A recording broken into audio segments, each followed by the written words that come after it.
A Copa do Mundo começou no Carnaval. 14 de fevereiro de 2026. Salvador lotada. Trio elétrico passando. Carlo Ancelotti no camarote. De repente, um pedido direto, público, ao vivo. Convoca o Neymar. Não foi nos bastidores, não foi em coletiva, foi diante da torcida.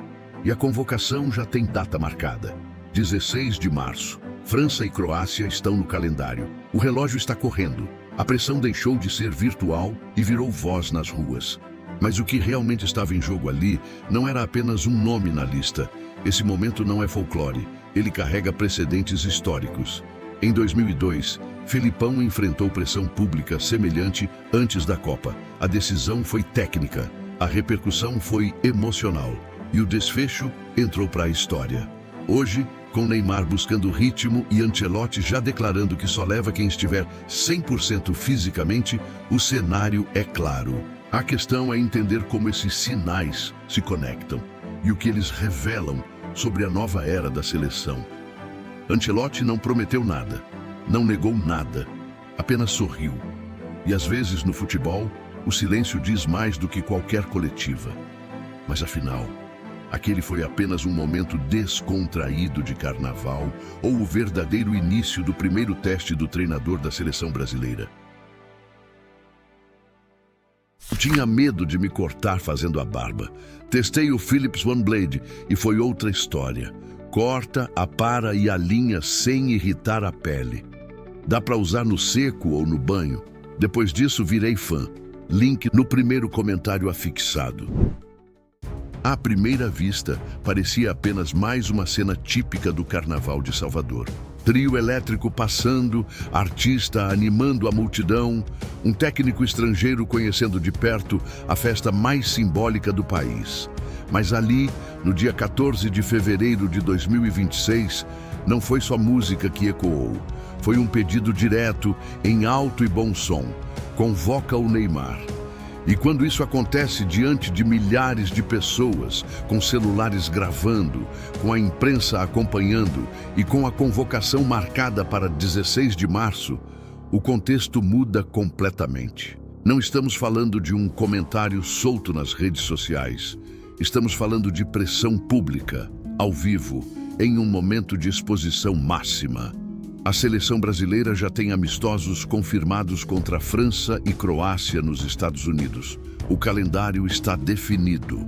A lista está próxima e cada gesto do treinador passa a ter peso de decisão histórica. Ancelotti já afirmou em entrevistas que a condição física será determinante, que só vai para a Copa quem estiver 100%. Isso é fato. Isso é critério técnico. Mas o futebol brasileiro nunca foi apenas técnica. Aqui, a camisa pesa. A Copa do Mundo não é um evento esportivo comum. É memória coletiva, é identidade, é orgulho nacional. Quando o nome de Neymar é gritado em meio à festa popular, não é só um jogador que está sendo mencionado. É um símbolo da última década da seleção, o maior artilheiro da história do Brasil, um atleta que divide opiniões, mas nunca passa despercebido. E talvez o ponto mais importante dessa cena esteja no que não foi dito. Ancelotti sorriu, agradeceu o carinho e não se comprometeu. Não prometeu convocação, não descartou possibilidade, ele manteve o controle. E isso, para quem acompanha futebol há anos, diz muito. Porque quando a pressão começa antes mesmo da lista oficial, significa que o ambiente já está em ebulição. O que poucos perceberam naquele momento é que a Copa do Mundo começou ali, nas ruas, antes de qualquer bola rolar. E se esse foi apenas o primeiro capítulo dessa história, como será quando a convocação estiver a dias de ser anunciada? Se você tem memória de Copa do Mundo, vai lembrar de 2002. A pressão por Romário não foi pequena, foi enorme, pública, barulhenta. Imagens históricas mostram Felipão deixando a sede da CBF sob gritos pedindo o atacante.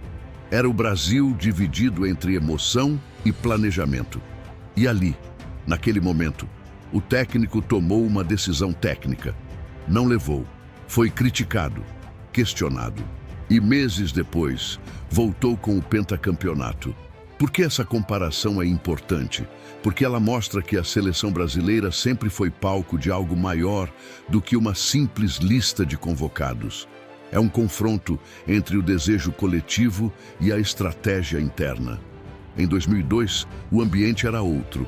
Não havia redes sociais amplificando cada frase em segundos.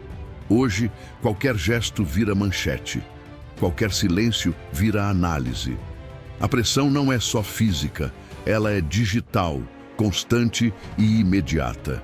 E mesmo assim, no Carnaval de Salvador, Ancelotti fez exatamente o que um treinador experiente faz quando entende o peso do cargo.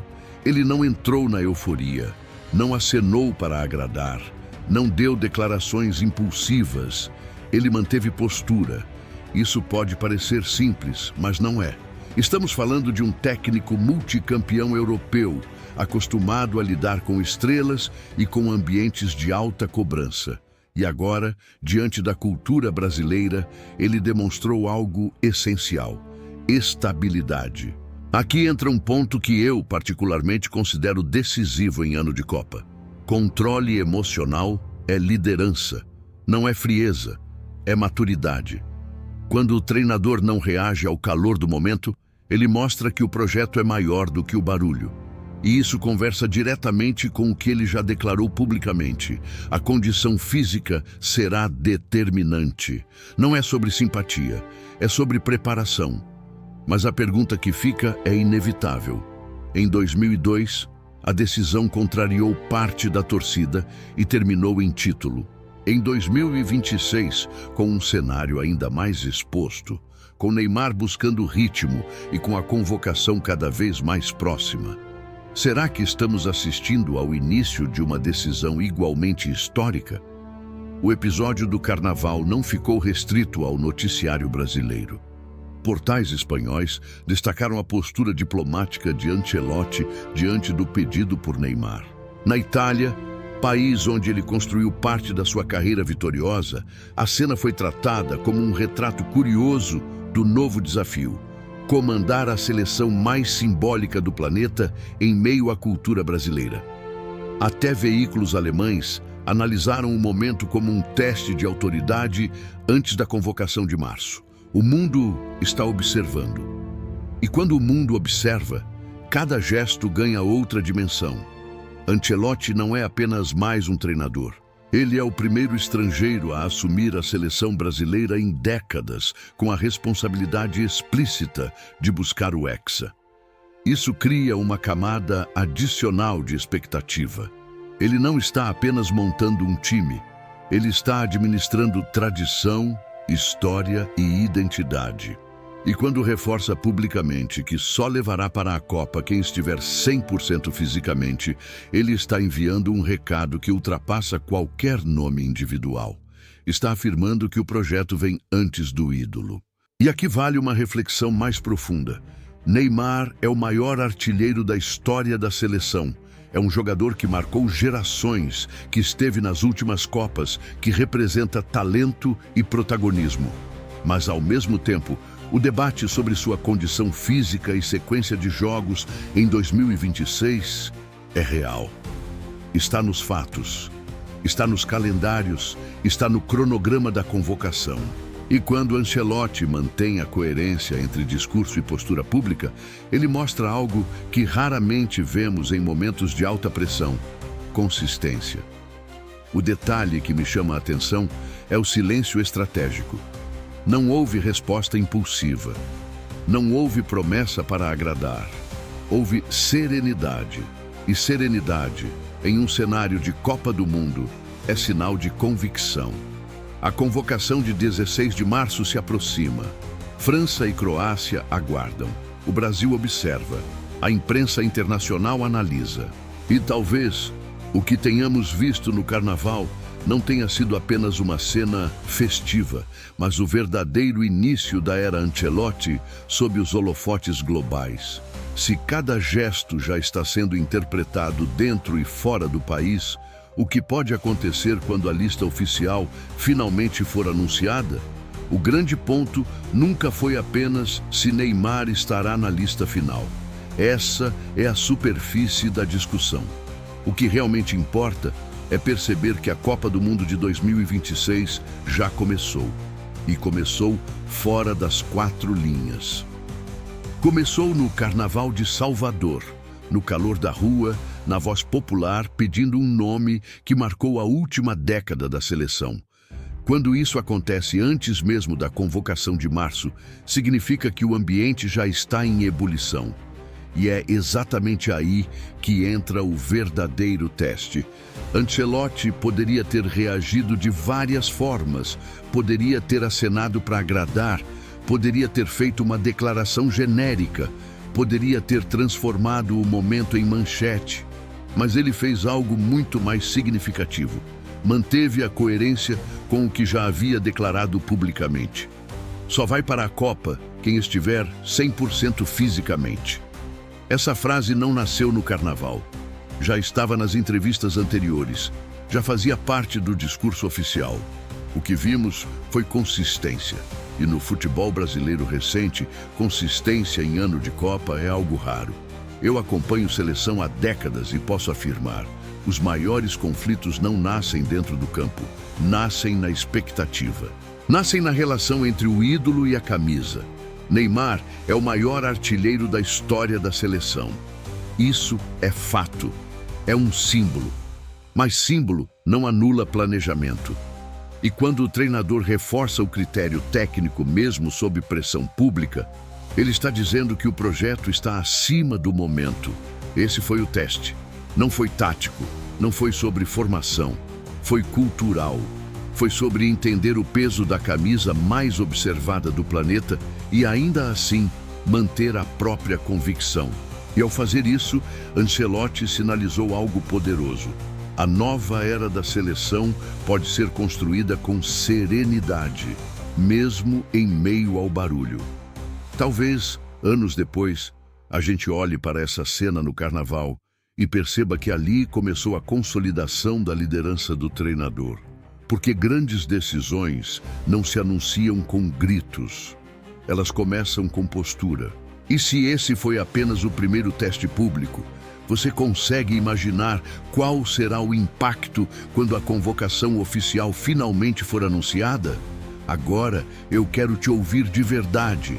A gente viu um pedido público, vimos um treinador experiente manter postura, vimos a história lembrar 2002 e estamos a poucas semanas da convocação para os amistosos contra França e Croácia. A Copa está no horizonte. O debate já saiu da internet e ganhou as ruas. Isso não é teoria. Isso é o Brasil vivendo seleção. Então me diz, em ano de Copa do Mundo, a pressão popular deve pesar na decisão final. Ou o critério técnico precisa ser absoluto, custe o que custar. Eu acompanho seleção há muito tempo e sei que esses momentos definem eras. Às vezes, a grande virada não acontece no campo, mas na coragem de sustentar uma escolha. E é exatamente isso que pode estar começando agora. Escreve aqui embaixo, sem filtro. Você levaria Neymar se ele ainda estiver buscando ritmo? Ou esperaria a condição ideal, mesmo com o país inteiro opinando? Comenta agora. Quero ler sua posição. E se você gosta do nosso conteúdo e quer deixar isso registrado, seja um membro diferenciado do nosso canal. Basta procurar o botão Seja Membro abaixo desse vídeo, clicar e contribuir conosco mensalmente para conteúdos cada vez melhores.